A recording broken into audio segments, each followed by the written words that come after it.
Hey guys, Encore Performance here, and today we will be attempting the new Georgians Tamar campaign as an Immortal. We will begin with the mission, Takeover.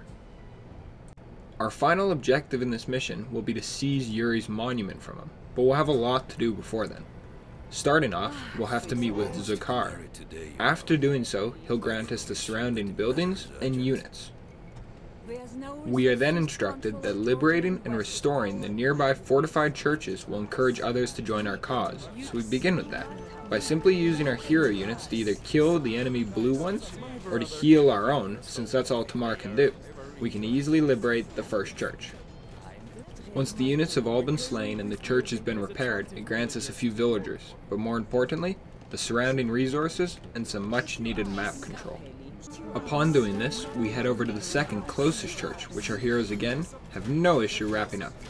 Meanwhile, to the north, we must wall this gap in the cliffs in order to prevent green from turning on us and raiding us here. We then find out the purple will begin harassing us, so we quickly wall our villagers into a tower in order to defeat this first swarm of cavalry. But between our villagers inside of our towers and churches, he falls to our arrow fire, plus a bit of help from our heroes. We then begin to construct an essential thing to our victory. These towers here that we're going to wall off, these are going to help us defend from purple, but they're also going to help us to obtain our unique tech. Now how are towers going to get us our unique tech, you're wondering? Well, if you see that castle on screen, we're going to lure all the units away from it, because that's just a couple too many men-at-arms and composite bowmen for our heroes, and we'll bring them down to all those towers we just constructed. And believe me, those towers are going to make quick work of them. Now once all those units are dead, we're going to go up, repair the castle, first research our unique tech Svan towers, which will make our towers even more powerful, and then create a couple Monospas, which are one of the most broken units in the game right now. We then free up the third church by simply luring its garrison to our now newly obtained castle, which again quickly kills them. By taking that third church, we angered the Cumans, who of course work on behalf of Yury. They'll attack us with steppe lancers, kipchaks, and capped rams. However, we can simply eject our Monospas, rush out, kill the rams, and garrison our units within the castle, allowing it to do the rest of the work. That's not the only thing our Monospas are good for though. We begin sallying into Purple's base. First, we'll kill this tower, but later on, our Monospas will be crucial in knocking out his production. To take out that production though, we're going to have to make sure he's thoroughly distracted, and the best way to do that is to drop a couple towers right on his front doorstep. After doing that, our Monospas can ride around the back of his base and come up towards his stables and archery ranges. Now, he won't rebuild these, so as long as our Monospas take them out right now, it's as good as done, and they do that in short work with their attack bonus. Once all of those production buildings have been destroyed, we can ride back for a second, get Tamar to heal us, and then ride on to the town center.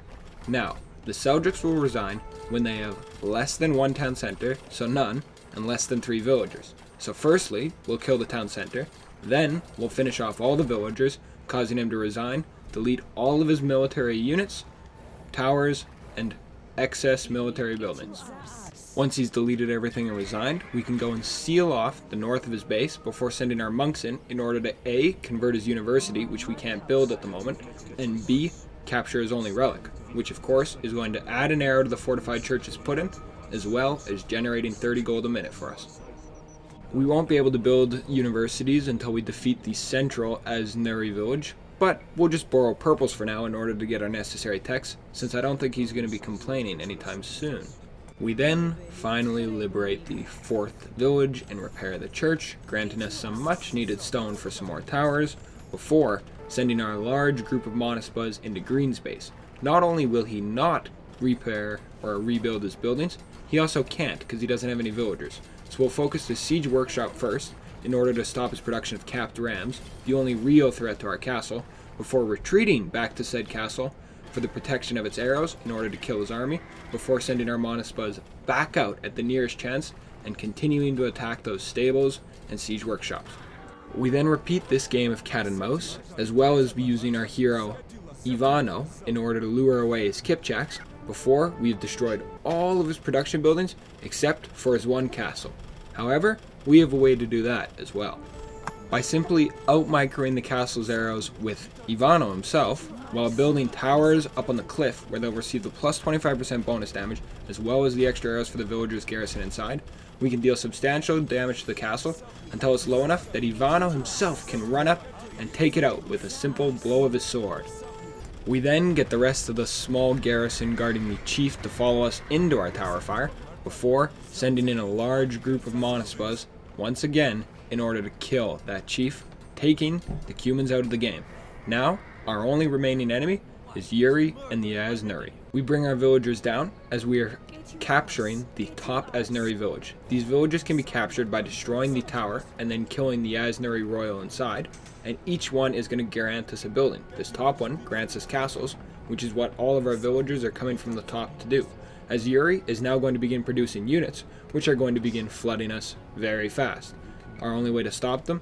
Castles, and we can't get enough of them, so we'll build one right here, as well as another one right here. We can then sally across the bridge towards Yury's fortress itself. Once there, we will build another castle on his front gate. On top of that, we're then going to wall his front gate off to prevent units from coming out and attacking us. Then, with the castle we built at the bottom, we kill another Asnuri royal, granting us once again the village and enabling us to build siege workshops. We'll then kill the final Asnuri royal by simply building a tower, which will take out its tower, and then kill the host within, which will be garrisoned outside. We begin to crawl through Yury's base by simply castle crawling and ejecting our Monospas whenever he sends forth one of his rams. Yury himself only has one castle present that we can take out, with our castle fully garrisoned with villagers, adding a substantial amount of extra arrows. Finally, after castle crawling close enough, Ivano will run up to Yury's monument, capture it, which will then deem us, as the victor, as an immortal. We just wait for Tamar to finish her little speech, continue to the statistics page, and view that we have 0 units lost. On to the next mission. The next mission, Yury's Revenge, will fall directly into what the Georgians are good at. They're listed as a defensive civilization, and in this one, do we ever have to defend? After repelling a not very threatening initial assault from Yellow, we are safe to follow my favorite proverb from Sun Tzu. The best defense is a good offense.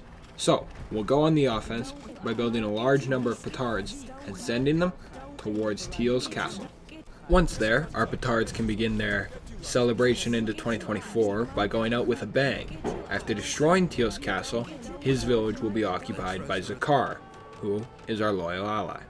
Then, after building a castle in Orange and killing a cataphract with our mere villager strength, I didn't know the Georgians got supremacy, we can begin to plan our assault on Pink, who, once defeated, will be occupied by Orange, again, our trusted ally. After quickly dealing with a yellow group of siege, our Monospa mass can run back to the castle in which to garrison before sending our army of petards forth. As Pink's castle crumbles, Orange joins our side and we send our remaining petards forward before beginning to construct defenses back at home. Our allies do a pretty good job of holding Yury back, but just in case we built a couple towers and castles. However, it's not needed in the end, as Yury realizes his failure and the fact he's outnumbered 3 to 1. We are then, once again, deemed victorious as an immortal with 0 deaths. Tamar gives another little speech, we continue to the statistics page, and view that we have 0 losses. Now, on to the next mission. Throughout Mission 3, we're going to be forced to defeat the Turkomans, as well as Yury again, because this guy just keeps coming back for more. Now, we won't be able to train any additional villagers, which is going to suck, and we start up at the top of the map. Luckily, we begin with Shirvan as an ally, someone we can trade with, and we've got a nice good trade route with them, including their unique building, the Caravanserai.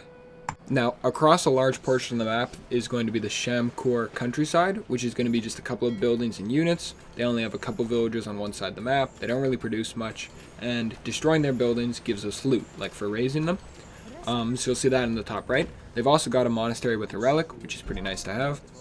So that's what we'll start by going about by, once we get our starting villagers working, because of course we don't get any more. We're also going to begin trading with our ally right off the bat because it's crazy profit. Now, Shamkur is divided into 3 districts. Each of these districts has like a garrison, and to get rid of this garrison and capture the district, you simply have to place a unit within a tile of the flag. There's a flag in each district. On screen, Tamar is running towards one right now. All Tamar has to do is go over that flag. Then, all the units within will be deleted, and Shirvan will gain control of the district.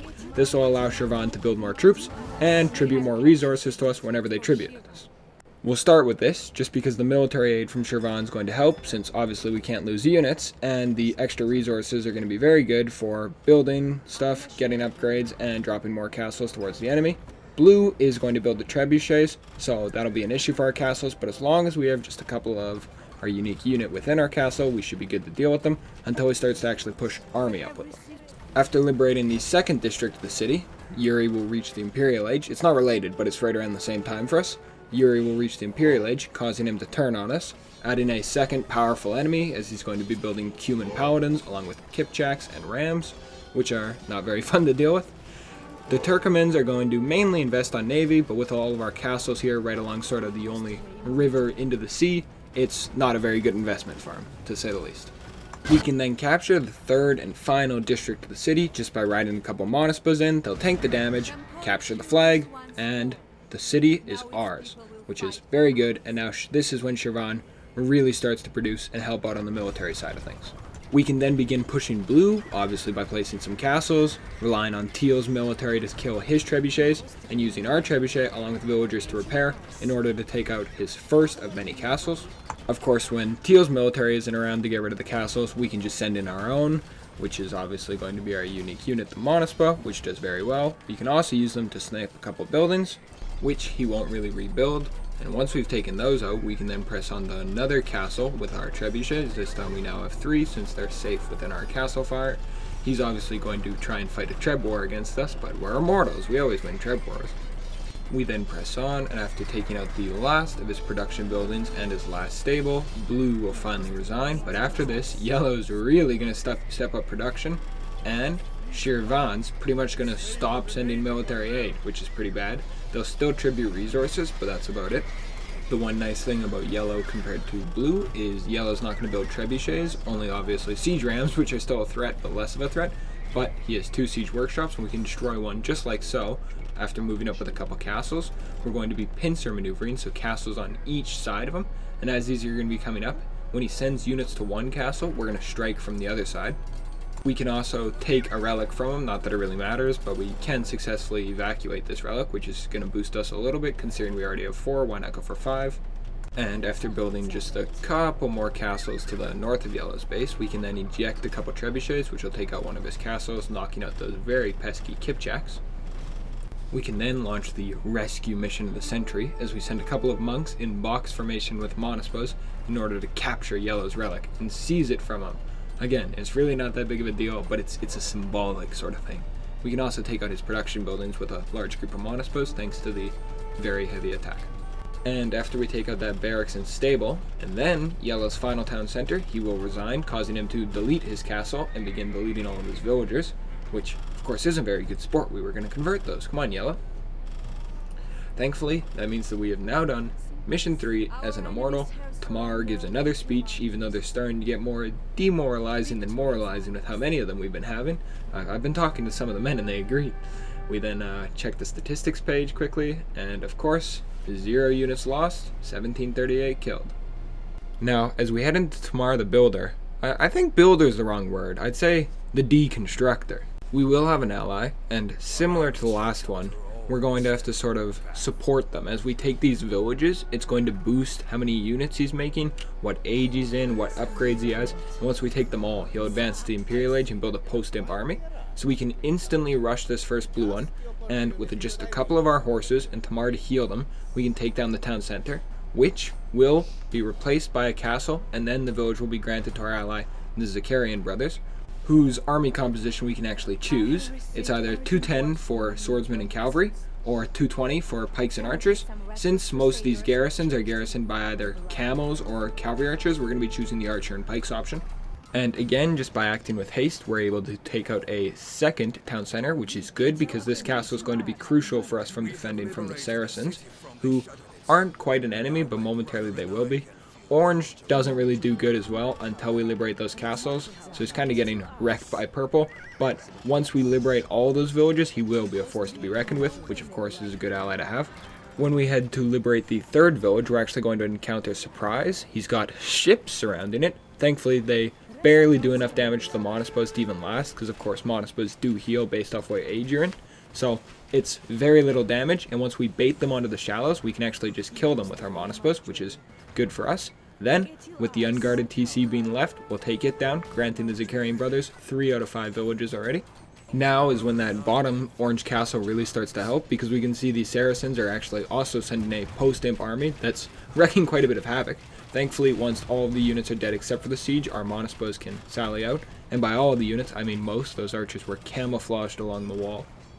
Once we head down to that 4th blue village, though, we do encounter a mean ambush. However, it goes well at first, until swordsmen and camels pour from the fog of war. We then head north, making a tactical retreat back to our castle. And while I only ever played rock, paper, scissors at school, it seems rock beats wood in Unit 2. And when we do return to take back that village, we bring a little bit more firepower with us. And by that, I mean a trebuchet launching a 200-pound stone.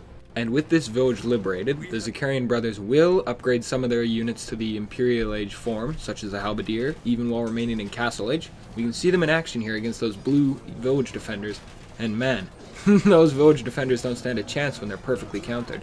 However, blue did not like that comment, and when we return to the village, we find a lot more than a couple of camels. Thankfully, orange's archers seem to do alright, and if our men lead one charge into the enemy lines, they shall break. Finally, we are able to send our Monospos in, and even after dealing with the odd crossbow that he is still producing, we take down that last town center.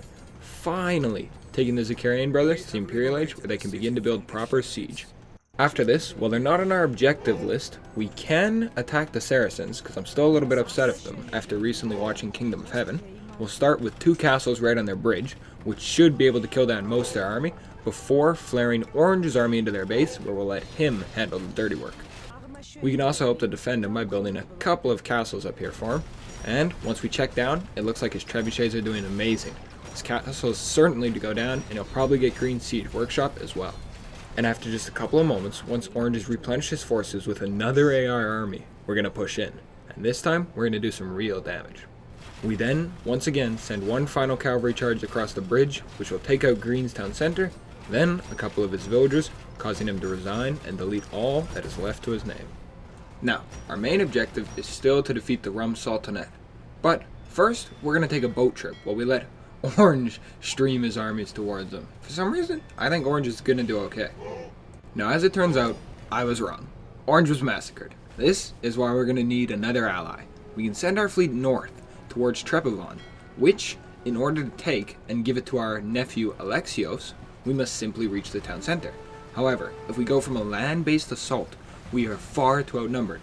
But if we just sneak past with a couple ships along the top of the map, there's a chance that we could get to that town center, with it being virtually unguarded except for the odd ship.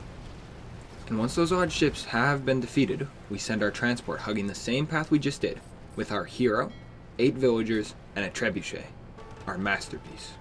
Upon arriving, we simply construct a castle for 2 reasons. 1, to help us in capturing the town center. 2, to make sure Alexios doesn't get any power-hungry ideas. Now in the middle of the map, our game of checkers, where my pieces are castles and his are cavalry, I seem to be winning.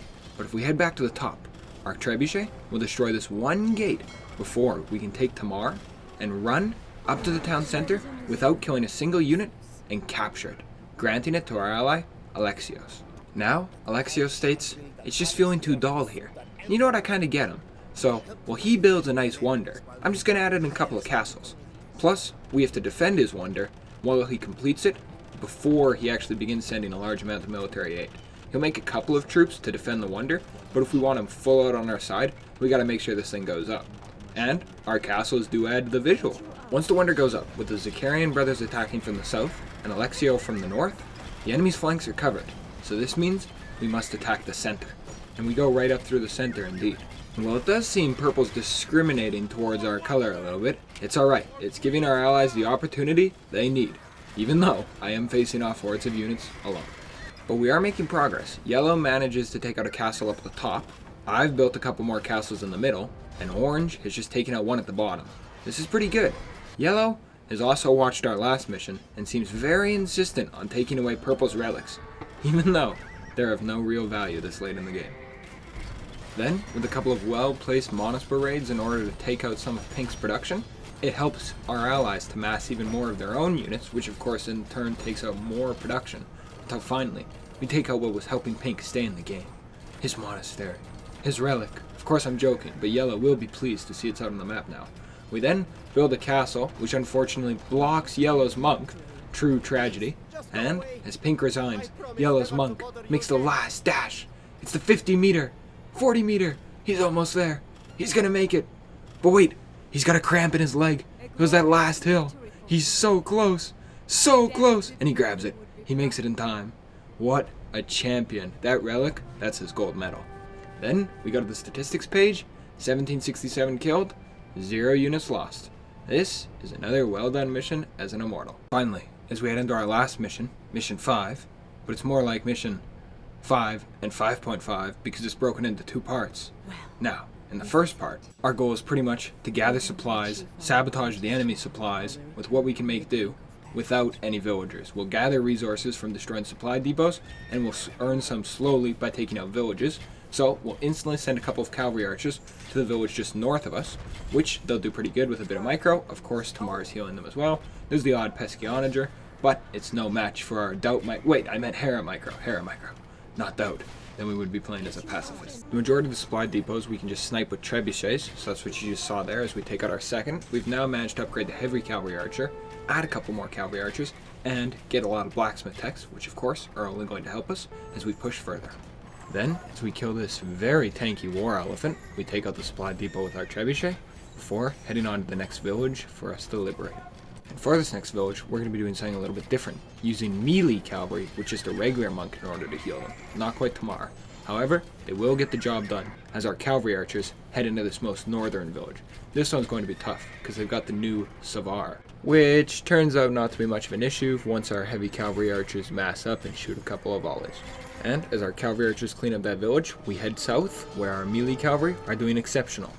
Then, after capturing the last villages and trade workshops, except for one, we can send our very large army to the front of the Gourds base. Why the Gourds are important is because they're going to reinforce Yellow in the final battle, but they'll be half the reinforcements if we take out their base right now. However, we're on a timer, so we must move with haste. We can then, as the clock counts down, push in and take out the Gourds' final castle. Now, with that last Gourd castle going down, we rush for the last supply depot, take it out, and oh wow, I hope those didn't count as losses. Now, the screen is going to be bluish like this for about 3 minutes. It's not my fault, it's just a campaign. We'll have to choose between one of these military units or a cart. If we pick a cart, we get resources. If we pick a military unit, we get the military. We obviously want the military to help us win the final battle. We won't be able to use our military, so we've pulled it back. We're going to build a bunch of castles right now in this sort of neutral time, because I didn't see that anywhere in the Geneva Convention. We'll build our castles right here, and that should help us, plus with Orange's odd troops, in order to win the final battle. But let's check. As yellow and green stream across their field, their elephants bustling them with confidence, how could anything so mighty be defeated? Until they see the shadows of our line of castles, our wall of just rock, with the arrows being fired from every single one, all sides. It is an end for the enemy army in no time. And now that they've been beat back with our plentiful resources from our previous supply raids in the first half of the scenario, we can already begin sniping at production. Mere minutes after the battle, and he's already lost a stable and a barracks. We defeat the enemy by destroying all 5 of their castles. 2 of these belong to the Gourds, 3 to Yellow. So why not get started on one right now? With a bit of Orange's help and our own trebuchets, we managed to take out the first castle, and then snipe one of Yellow's trebs, as well as an archery range, just an added benefit. Instinctively right afterwards, we can start pushing up the west side towards that northernmost castle of Yellow's. On top of that, he's got a couple relics there, which, unironically, could actually help this scenario. We then send our Monospos out to deal with some trebuchets that are actually concerningly getting our castle low. Once they're dead, those Monospos can run back to the castle, heal, before coming back out and getting rid of some of Yellow's essential production. We can then move even closer to Yellow's second castle by building one of our own on the route there. Once that's been done, while our Monospos take out one of Yellow's only town centers, our trebuchets have successfully destroyed the castle. This makes the Shah very angry, for he has just one left, and once we take out all those buildings up there in this town center, he doesn't really have any other buildings except for his castle. So all he's making is either war elephants or trebuchets. However, we can move right up to that one by controlling our side of the riverbank and then setting up our trebuchets on our side. Now, while we can't originally range his castle, there are a couple of pesky straggler trees that once eradicated, our trebuchets can actually reach, but only 2. So the other 3 are going to provide covering fire to make sure we win every treb war we get into. And finally, when Yellow's castle inevitably goes down, Yellow is practically out of the game. He has a couple of units left that actually have to be destroyed before he actually is defeated, but he is no real threat now. Only the Gorids, which is obviously our next focus. We can start by taking out their town center, simply for the fact that it's an easy target, and once that's done, we'll head to the south of their base.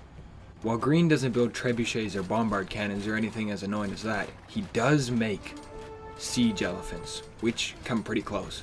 Thankfully, once we take out these 2 siege workshops with our Monospus, that will come to an end.